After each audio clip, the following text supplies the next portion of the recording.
मुल्क की तारीख के एक और बड़े स्कैंडल की तहकीकात के लिए आला सतह की इंक्वायरी कमेटी कायम कर दी गई है। वजीर आजम के हुक्म पर IPPs और सरकारी कंपनीज की तहकीकात के लिए 9 रुकनी कमेटी कायम कर दी गई है। 9 रुकनी कमेटी में ISI, FIA समेत मुख्तलिफ इदारों के अफसरान शामिल हैं। बात करेंगे ब्यूरो चीफ इस्लामाबाद सुहेल इकबाल भट्टी हमारे साथ मौजूद हैं। सुहेल भट्टी, बताइएगा इस हवाले से कौन कौन से महकमे इसमें शामिल होंगे, कब तक जो है तहकीकात मुकम्मल करनी होंगी?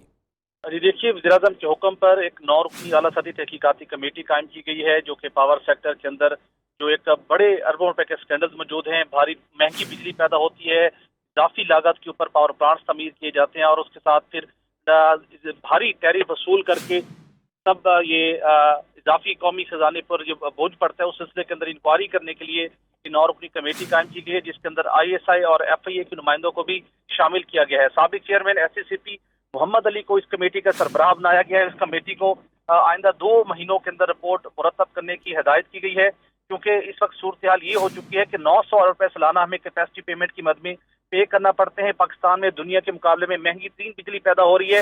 इसके अंदर मुख्तलिफ स्टेजेस के ऊपर संगीन नवैयत की बेज़ाब्तियां हैं, बदनवानी है, जिसमें मुबैना तौर के ऊपर सरकारी अफसरान की मिली भगत शामिल है। इस सारे मामलात का बहुत डीपली जायजा लेगी ये तहकीकाती कमेटी और 2 महीनों के बाद ये रिपोर्ट प्राइम मिनिस्टर को पेश की जाएगी।